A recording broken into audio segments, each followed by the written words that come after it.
Can you start a podcast with me, please? I need something to do.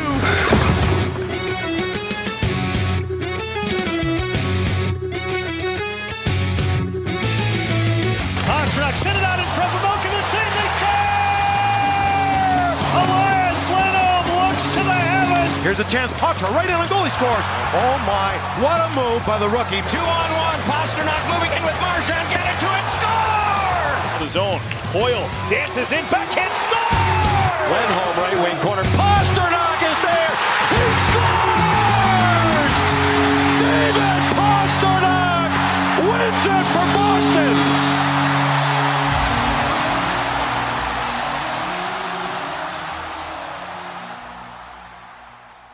Welcome in, everyone, to another episode of Bruins Tape to Tape. I will be your host today. I am Maria from Watertown. We are recording today's episode on Monday, April 27th, the day after one of the most disgusting playoff losses in recent Bruins history. But before we pile on to that horrible showing by the Boston Bruins, I want to welcome in my fabulous co-host, Caroline with a K. Welcome in. And have you recovered from our rant of yesterday? I'm actually more disgusted today because flipping around on social media and seeing a very short one from Sturm and a short one from Chucky. And I'm like, I don't care what you have to say. There wasn't even any excuse making because they were like deers in the headlights when asked about it, particularly the coach. I have no answer for that. Well, you better find a fucking answer, Marco, or you're all going to be packing your golf bags potentially on Tuesday night. We're going to take a little bit deeper dive into yesterday's game and also this series as a whole, because I have been away for most of these games. I was able to listen to some of the games because I was disjointed with the time change in the area of the world that I was in. Did we underestimate the Buffalo Sabres? Are we borderline disrespecting the Buffalo Sabres? Were our expectations too high for this Boston Bruins roster going in to this series, given the way that games have played out thus far? I also want to talk about the Bruins' home playoff record since 2019, and also the fact that we are potentially not going to have Victor Arvidsson in the lineup because as of our recording, the Bruins have started their regular practice and Arvidsson is not on the ice for practice. And in looking at the replay of the hit that he took that sent him down to the tunnel, he looked a little bit stunned and out of sorts. And now I'm beginning to wonder if we're looking at a potential concussion issue. It doesn't appear that Marco had any type of update. And also another absentee player, this is posted by our friend of the pod, Bridget Prue, Nikita Zadorov is also absent from Bruins practice today. Interesting. So I do recall that Nikita, I can't remember if it was game 3, game 2. He disappeared for a little bit down to the tunnel at one point in time. So I'm wondering if there's something that is nagging, creeping up or bothering him, because he too hasn't exuded his full authority, so to speak, in this series as well.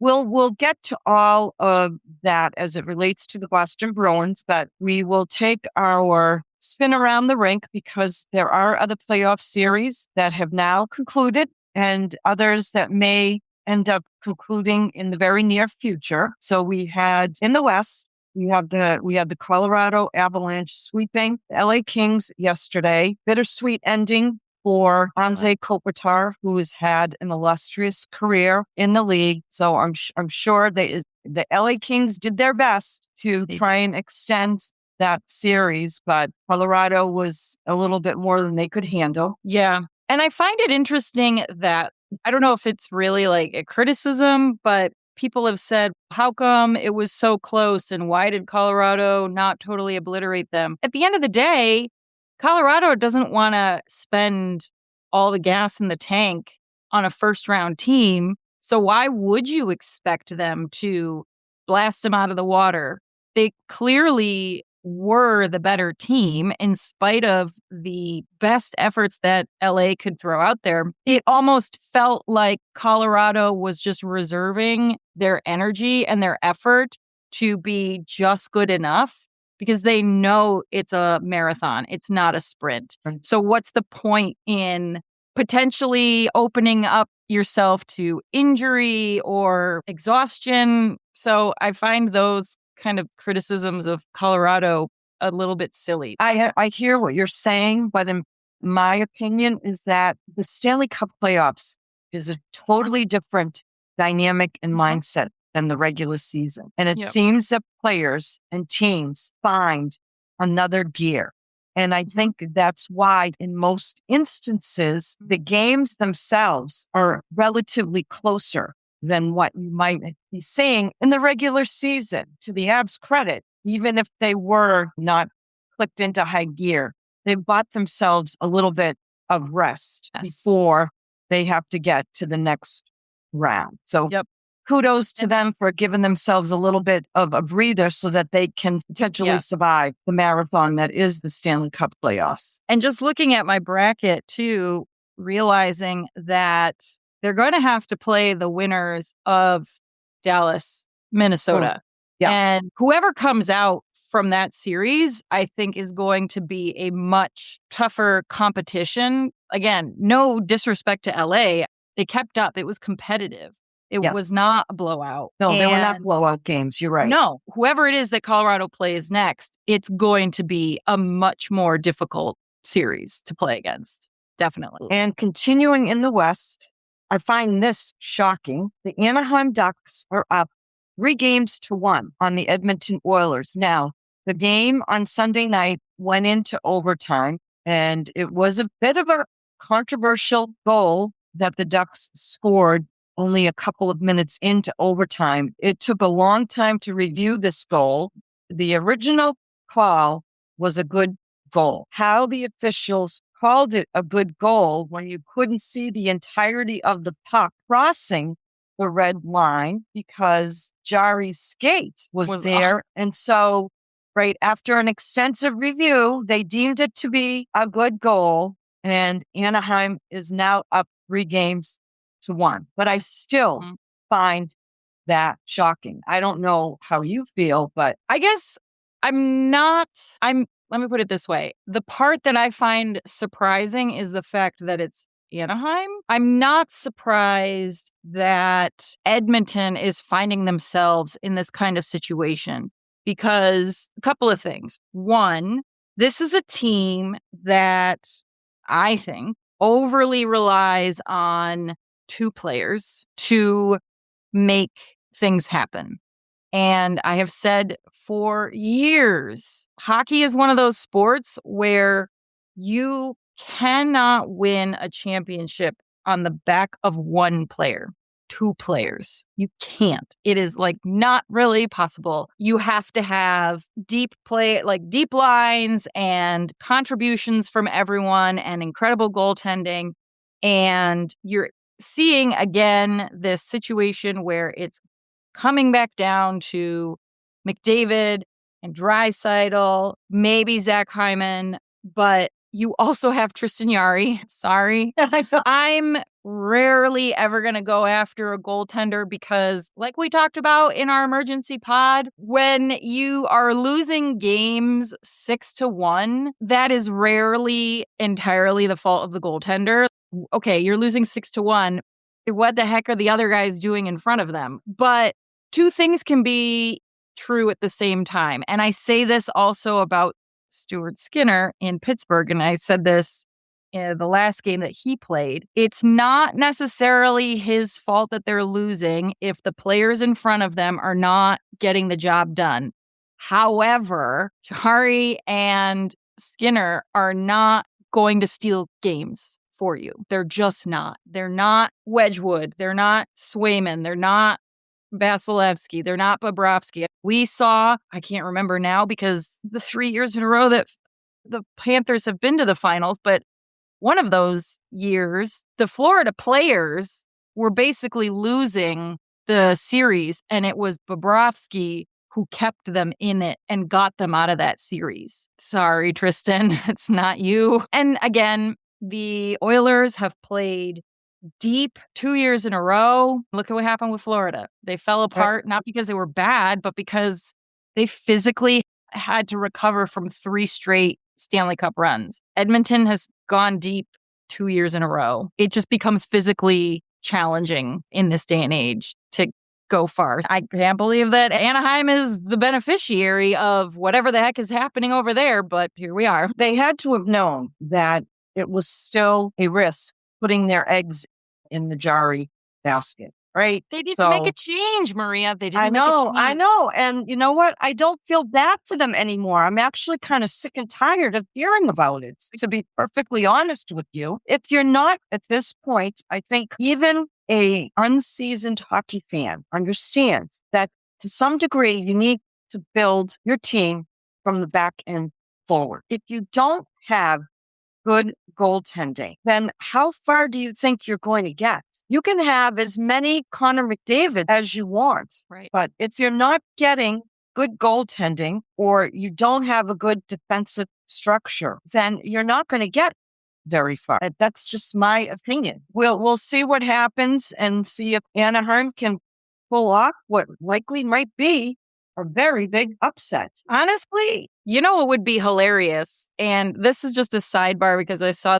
this conversation has been coming up again in the social feeds that I see, because it's not only that time of year, playoffs, people complaining about the structure of the playoffs, which we have voiced our opinions on, but then also a lot of newer hockey fans saying, wait a minute, you're telling me that the two teams that play against each other in the Stanley Cup aren't necessarily the two best teams? And that's a fact, because think about it this way. But you mean to tell me that the next round could be Utah versus Anaheim, okay, Colorado versus Dallas, yes, and that the winner of those two, like the Western Conference, would be between some behemoth, Dallas, Minnesota, Colorado, and newbie green to playoffs, Anaheim and Utah? Like, good for Anaheim and Utah. Don't get me wrong. Some but would call that parody. Some would call that parody and give credit to parody. I know. I'm just saying that's the buzzword that is being used. That's just crazy to think about. And again, in the West, they have, I think, a significantly bigger issue with that. We've seen this many years in a row now, that the teams that are not making it to the conference final, like, it's absolutely insane that they're not there because they get knocked out earlier rounds. I don't see that being an issue in the East, but I think that's where your parity is, where it's like every single round, those teams are genuinely killing it. I mean, I'm trying to say this without being insulting, but like... No, I understand the premise of what you're saying without being disrespectful to those teams. Listen, that Pacific Division was hot garbage.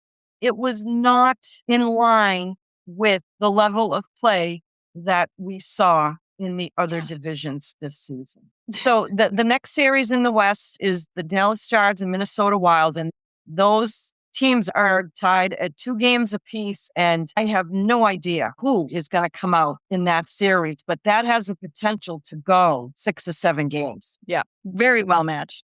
Colorado could be getting a nice long rest there, which there's pros and cons to that. I think sometimes when a team sits around for too long a period of time and all they're able to do is practice against each other, I don't think that helps keep you sharp and focused. And then to finish up in the West, we have Utah Mammoth and Vegas Golden Knights, with Utah being up 2-1 at this point. But I am so disinterested in this series. Like, I could just care less about. And even though my guy, John Tortorella, is behind the bench for Vegas, I really am not like, I'm not dying to watch one of these games. No, by no means. But I am thrilled that Utah is doing well, and I want to see them move on. They're my underdog. Thanks to Anna for getting me on that wagon, because I love to see that success story, because they are the Buffalo of the West.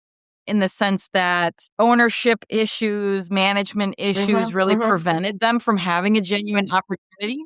And the league did them a disservice too. Yeah. And you in want to Phoenix. see a quote unquote new young franchise be successful in a new place because that's just good for the game. And also screw Vegas. Yeah, I hear you. Okay. So our roundup in the East is Carolina swept the Ottawa Senators over the weekend. Tim Stützle is such an a-hole.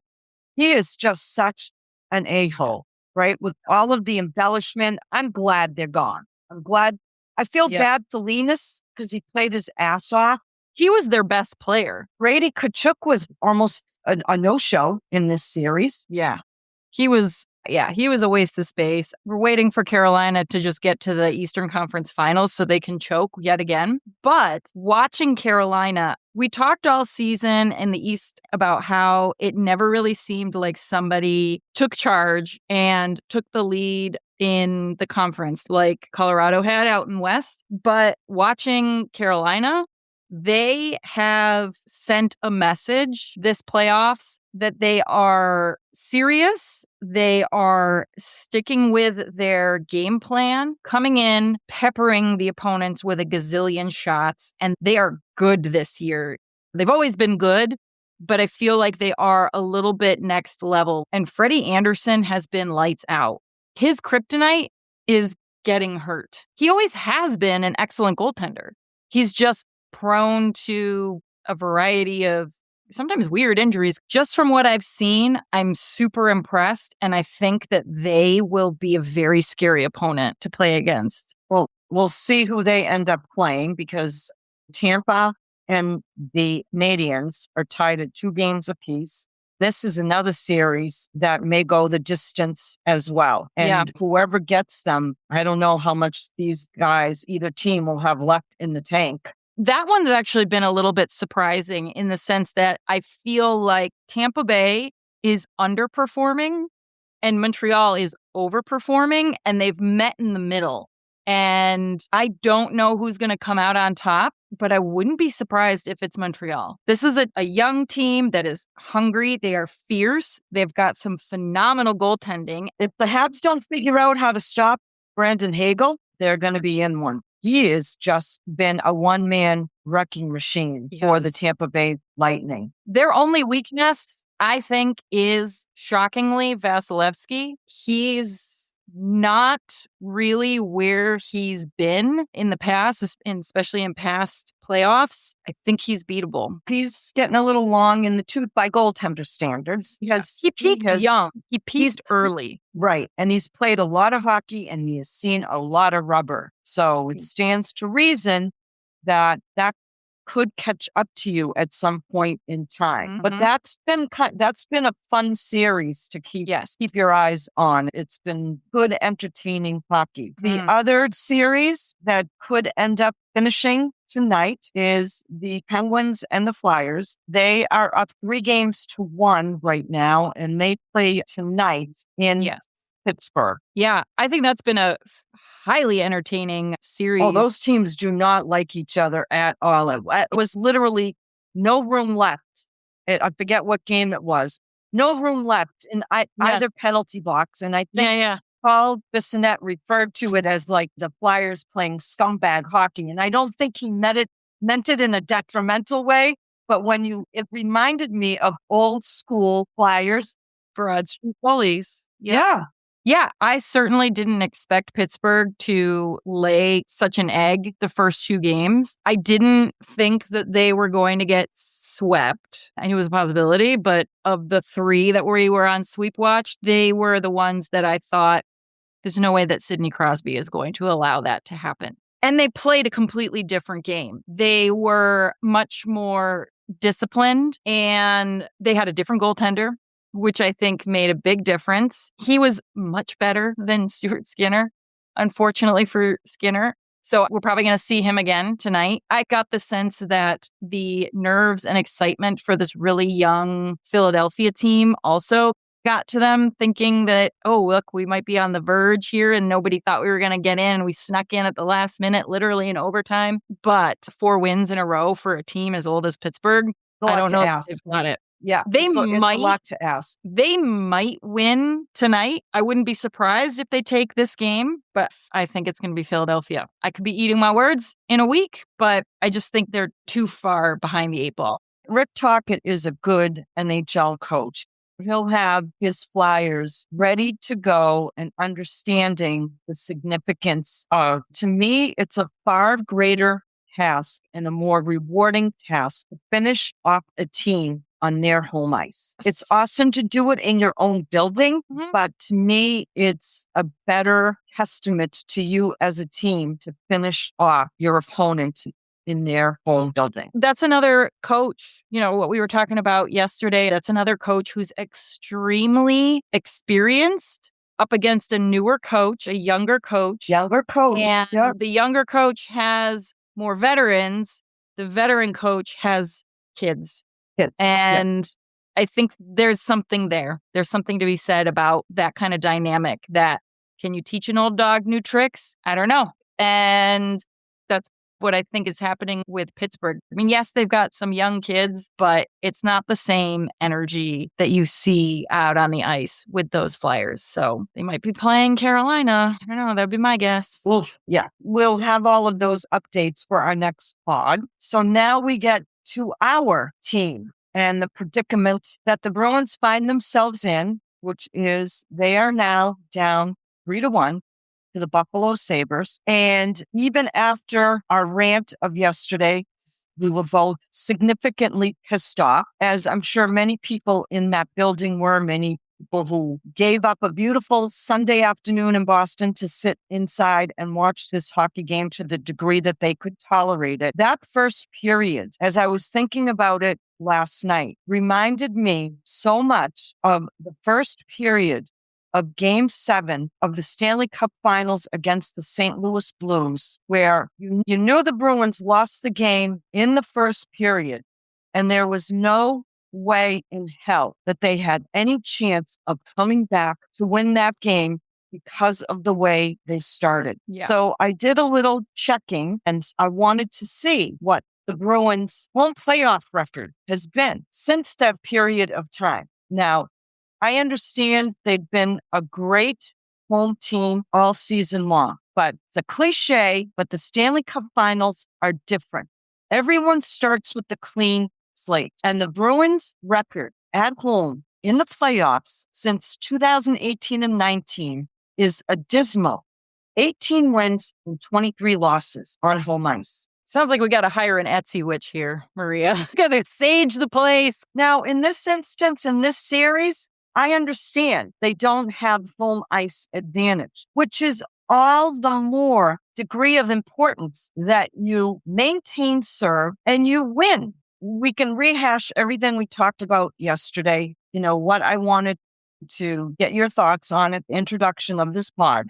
Are we underestimating the Buffalo Sabres? Were our expectations too high for this Boston Bruins team? And can they regroup and try to make a series of this? So to answer your first question, I don't think that we underestimated Buffalo. I think that is not a good excuse for any NHL team going into the playoffs, because you have an entire staff of people whose job it is to prepare the team for against the opponent that they are playing. And one of the things that makes playoff hockey different from the regular season is the fact that you are playing the same team at least 4 times in a row. Now, the Bruins are playing a divisional rival. So yes, they played them 4 times this year. They played them, though, at 4 very different points in the Sabres season, 3 of which were really before their GM change and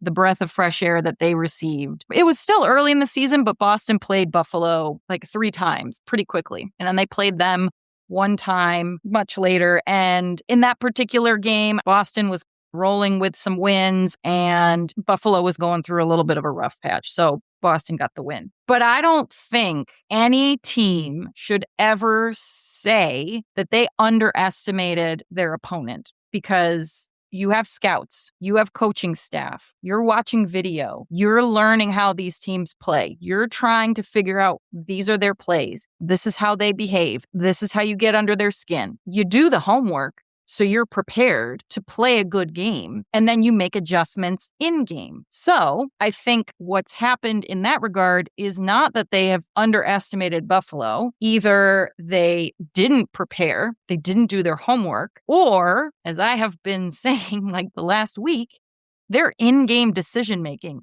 is absolutely atrocious. Atrocious. If Lindy Ruff has some tricks up his sleeve, good for him. Every NHL team is going to have little tricks up their sleeves, things that they might not debut until the playoffs, right? Because they're trying to be sneaky and strategic. But then it behooves the Boston Bruins to continue to do the work, continue to do the homework, continue to watch the video, continue to adjust their game in game if the other team makes changes. And I think that's been shockingly bad, especially on home ice. Look at the last change. I think what has happened with the Boston Bruins is threefold. One, we've known all season that this is what we've been working with, because how many times have we seen them go through a stretch where it's like they've fallen and bumped their heads and they don't remember how to play hockey?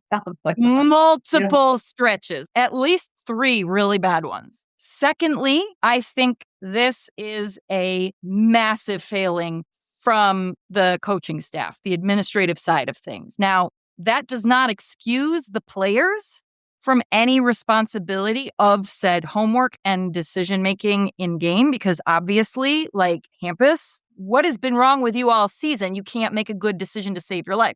That's nothing that a coach can necessarily fix. That's not something that's as fixable as calling a timeout at an appropriate time during a game when things are getting out of hand and your team is just standing there. But the third thing is, this is the culmination of every bad habit, everything that Boston has been doing wrong since 2019. And this is where I was like, oh, we got to get the Etsy witch to clear out this bad juju, because it almost seems like when they are faced with adversity, these bad habits creep in, and it doesn't really seem to matter who the personnel is, because we've obviously, for the most part, cleared house from 2019. So where the heck are these bad habits coming from? How is it possible that since 2019, we've had 3, 4-ish coaches, if you want to count last year having 2, and the power play ceases to exist at a certain point? The actions that are being taken on the ice keep happening. The players looking lost. These are things that I have been seeing just creep in when things start to go wrong. Yes. Losing the mental battle, not having the mental fortitude to power through. How is that sticking around when you have an almost entirely new team? And they don't seem to have an answer to be able to slow down Buffalo's forecheck. And we've talked about this in the past, where the defensive structure that the Bruins want to play requires everyone to be skating and back checking. Yeah. Forwards, defensemen. Okay. And when that doesn't happen, it is a recipe for disaster, because then the system starts to break down and other guys feel like they need to do a little bit more, and it is a domino effect. Not only that, we're not even establishing our own forecheck to try and set up some sustained offensive ozone pressure in Buffalo's end. In 4 games, pretty much the only players who are plus players in the 4 games against the Buffalo Sabres are Andrew P., Sean Corrali, and Mark Castellan. Everyone else is a minus. Pavel Zacha, -5. Pasternak, -5. H. Lindholm, -5. Loride, who didn't even play yesterday, but is still a -4. Middlestat, -4. McAvoy, -4.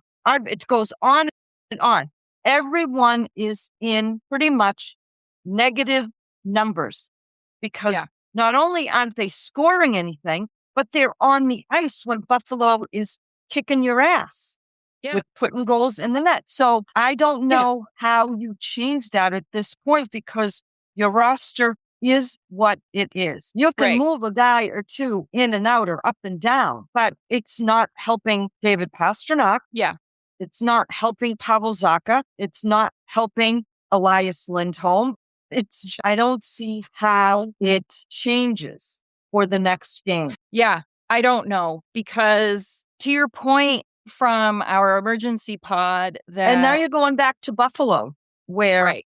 Lindy Ruff's going to get whatever matchup you want. Yeah. After Boston has these bad games, they have a tendency to come back the next game and do well. I know that there is at least one instance this season where that was the expectation and it didn't happen. But also, if you recall, early in the season when they were on that 10-game just nightmare tour of the West, we kept saying, okay, surely the next game is going to be better because when they've had a bad game, they're better the next day. But they had to hit rock bottom to come back, and they were playing different teams each night every time that happened.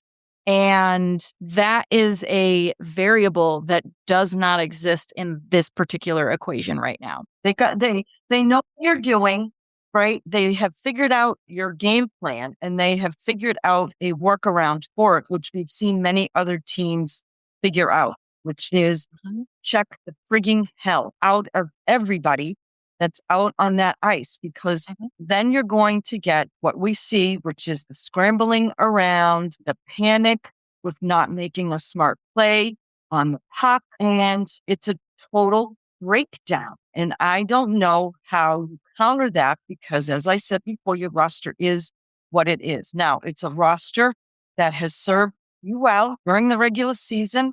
We've got you into the playoffs. We see how difficult this team can be to play against when everybody is on board and doing what is asked of them and doing the job at hand. Yeah. But it seems like now we are the ones, being the Boston Bruins, being worn down. Yeah. And I like Sturm's system. I think it's a good system. It's different.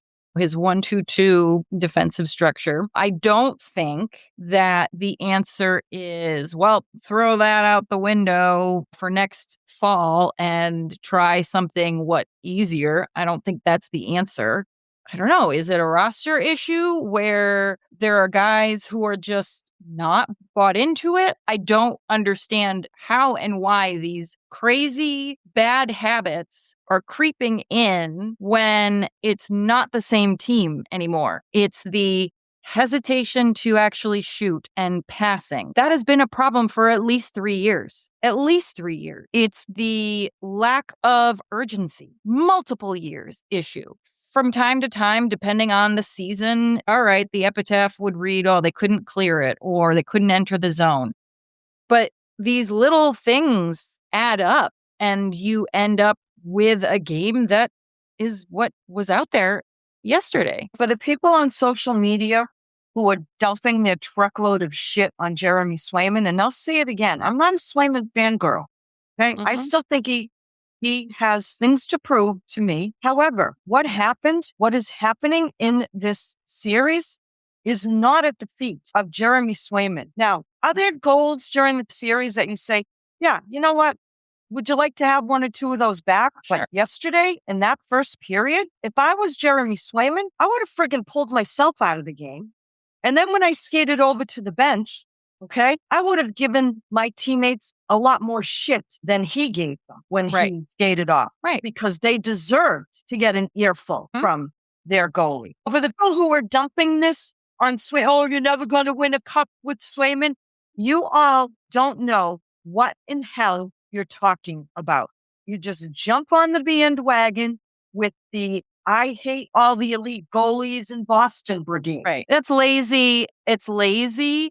It's uninformed, and you clearly don't understand the game in front of you if you think those 4 goals were his fault. Because these are the 4 goals.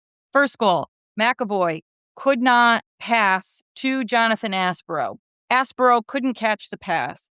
Minton grabs the puck, for whatever reason, gets forced back into the defensive zone, and he gives up the puck under pressure. And so it turned into a 2-on-1 rush, and Krebs slams it in. Okay, you want to say, well, but Jeremy should have stopped it. Jeremy should have never seen that puck. Correct. Okay? That puck should have been out of the freaking zone. That was a failure of the skaters in front of him. Second goal, the classic Boston Bruins too many men penalty. Because of course, it's too many men. Hampus Lindholm sends the puck up into the air to the middle of the ice in the middle of the penalty kill, didn't put enough mustard on it, and it ended up getting intercepted by Bowen Byram, and Josh Stone gets it into the net. Maybe if Hampus wasn't being lazy about how he sent the puck out, if he took the puck out, if he actually looked around and made a better decision, maybe, we don't know, it wouldn't have ended up back where it came from. And what have we been calling these all season long? What have we been calling these issues? Self-inflicted wounds. Self-inflicted wounds. Yep. Jordan Harris, I mean, I feel for him. I like him very much, but he didn't get a ton of playing time. But still, he gives up the puck. He was not strong enough on the puck while trying to get out. And Zach Benson grabs the puck and does a close range backhander on net. He got the pad on the shot, but then rebound. So if your skater had been stronger on the puck, had better puck possession, Swayman wouldn't have had to face that rebound. And then Casey Middlestat just turned it over to allow Benson to get a shot on goal, and Swayman stopped the puck, but then he had to freeze it for a defensive zone draw. And Geekie then just turned over the puck under heavy forechecking once again, and there was a close range shot put past Swayman. So your team is basically allowing all of these incredibly high danger shots on goal. They're called high danger for a reason. It's because a lot of goalies don't stop those shots. So what are we doing here? I don't know what we're doing here. And I don't know why Marco either is stubborn or unwilling to make in-game adjustments. I myself was shocked to see Swayman come back out in that second period. I thought for sure there would be a reaming of asses in the locker room in between periods, pointing at my goalie and saying, you all let this fucking guy down. He was the only one that came out ready to compete and play in the first period. And again, how much of a difference would that have made? I don't know.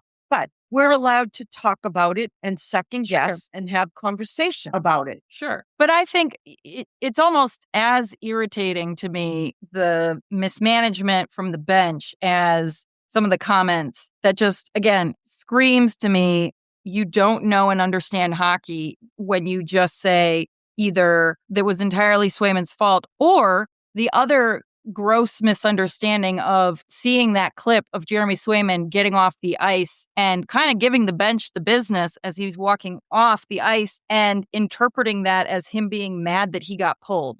I'm sorry, what? Were you not watching this game? He's not mad that he was pulled. He was pissed that the people who were in front of him were not doing their job, because I would be livid too. Yep. What are you doing? He had every right. And I don't care that he did it. No, I don't care that he did it. He should have given them more of the business. I don't care. You know what? I care about the emotion that he was pissed off enough to look his teammates in the eye. And I don't know what he said, but I can only imagine that it would be something like, do your fucking jobs or get your heads out of your asses. Just as an aside, I'm looking at my social media, the practice lines today. Janelle Corrali, Kastelik, you're not going to touch that grouping because they've probably been the Bruins' most consistent line throughout this series, which is great, but is also a bit of a problem when your fourth line is your best and most consistent line. Yep. Defensive pairings, Aspero, McAvoy, Lindholm, Harris, Loride, Peak. So it looks like he might be Loride's drawn back in. The extras at practice, Higgins, Steves, and Yoki Hardy. So there you have it. This could be your lineup for the game on Tuesday night. But listen, I know I tried to finish our rant yesterday on a somewhat positive, which is not like me. We've seen this team bounce back before, but I don't have a good feeling. I do not have a good feeling at all going into this game on Tuesday night for the Boston Bruins. And it's simply because of the lack of adjustment in the last two games. We've seen them be able to, even in other games, make adjustments, make changes, not allow 3 straight periods of chaos. And there's been zero adjustment. There's been zero in-game change. So after 6 periods, why would I think that they could make a change? Maybe they can make a change for 1 game. Okay, so it goes to 6 games. I don't know. Unless something happens drastic in this game on Tuesday. But unlike the Philadelphia Flyers, who I think, like I said, their youth got them nervous and excited, and maybe they just couldn't close the deal there with Pittsburgh. Buffalo is not that. Yeah, they're new to the playoff scene, but their players are not inexperienced guys in general. They've been steady Eddie, stay the course, especially since game 3. The first 2 games with the fighting, I think maybe that's something that came from Lindy. I wouldn't be surprised if he says, all right, you've had your fun, you've got it out there, now just go and take care of business. And that's what Buffalo's been doing. They've been going in and they've taken care of business, and good on them. And they've got confidence, they've got swagger. Yep.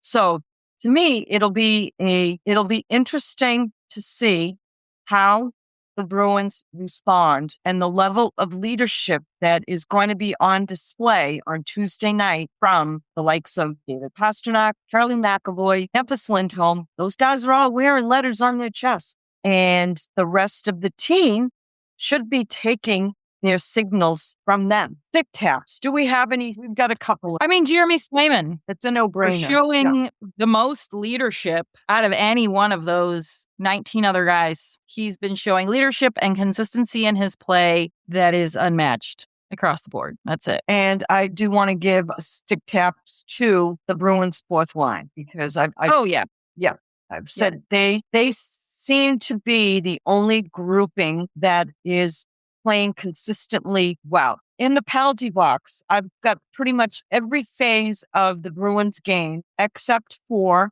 the goaltending, and I will give it up to the penalty kill units. They've done, the PK has been good, but the offense has stunk. Like, they have been kept to what? How many goals on home ice? 2. Yeah, that's too freaking sad and disgusting. And the Bruins defense, or their defensive structure, they are not getting the job done. They are not making virtually anything hard for the Buffalo Sabres. And again, I don't think it's because the defensive structure as a plan is a bad plan. They are not executing on it. So that's on the players. To that end, we have Game 5 on Tuesday evening in Buffalo. I can't even venture to make a prediction because I don't have a warm and fuzzy feeling at this point in time based on the regression of play that we have seen from the Bruins and the elevated level of play, because I don't want to disrespect the Buffalo Sabres, but they seem to have elevated their game. No, they changed their game appropriately. And being down 3-1 is not insurmountable, but it's a hill to climb. Yeah, because it's just not been close. It's not been close. No.